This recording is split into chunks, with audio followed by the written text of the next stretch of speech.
All right, a quick video on updating your map once it's been edited on a server that has already started. Say you got your server started, got your wipe started, you had some players say, hey, there's some things broken on the map, and then you came to a map editor or edit it yourself even, and we fixed it for you and got it a better map with the fixes on it. So you need to load that map, but also you want to keep the database for your server so they don't lose anything they've already gained from being on your server. So if you want to keep that, then these are the steps to upload it back to your server without losing information. So first step, you're going to stop your server, um, which I had this one rebooting up. Sorry, I didn't mean to hit start when I did it. So um, we're just going to go and kill it out. We're okay with that for this purpose. Next step, what you're going to do, you create a backup. You want to create a backup for your server with your current files. That way, in case you make any mistakes when doing this, you can have something to fall back on. Always make a backup before you make any file changes, just so you have a safety net. That's always a good thing to do. Next, you're going to go to your files, uh, and you're going to go into your server, Rust. The one that we're going to worry about is the map file, the .map. So the map file, that one needs to be removed. So we get that one out the way.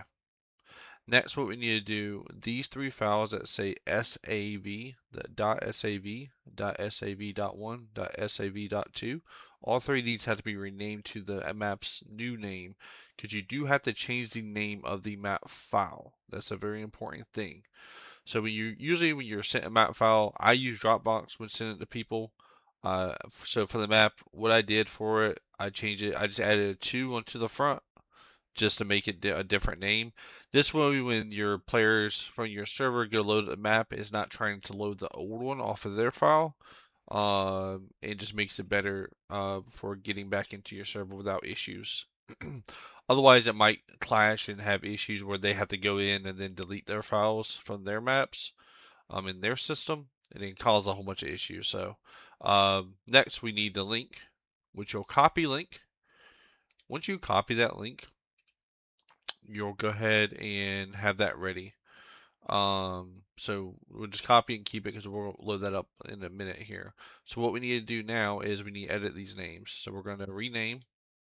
We're going to put the 2 in front of this, um, and then that's it.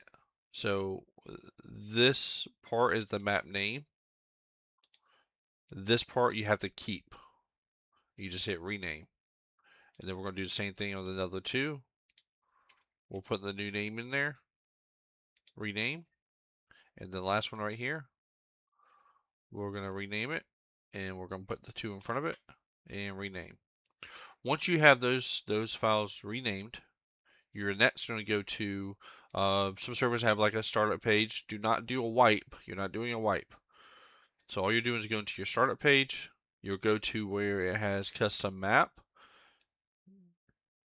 You go ahead and paste this custom map in there. Very important note. At the very end of a link from Dropbox or a third-party site that you have to be able to do a custom app, a link is there's a 0 at the end. This tells it to download or to not download, basically. You need to always make sure at the very end it is a 1. This is very important to have the 1. With links that I send out for y'all is going to have the 1 on it already. But in case if it doesn't, this will be very important. It will stop you from downloading your map if you do not have the 1 in there. Once you have that set, you know your 1's in place, you know you took care of your files.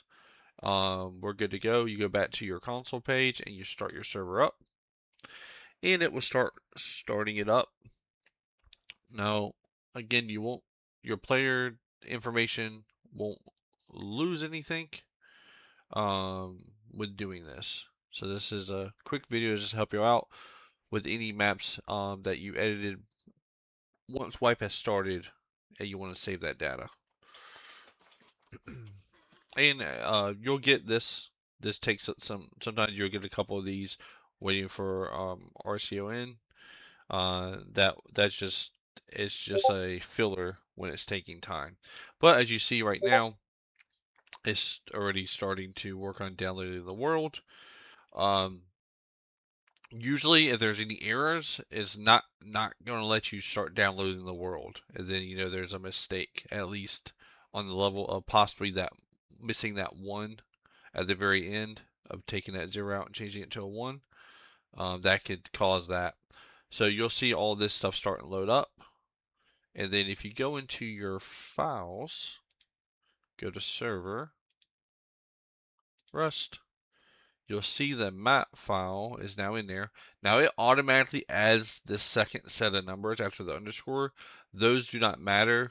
The main thing that matters is the beginning part is your map name, that it matches up. As you see, this one matches with all three SAV files, and that's exactly what we want to see. This means we're good to go. All three of those matching up like that, well, four of those, all four having the same beginning.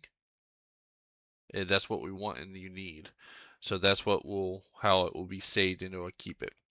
Well, that's pretty much it. Your server will boot up. You know, takes about 5 to 7 minutes for most servers, depending how big your server is and which plugins and stuff you have and files, entities, so on and so forth.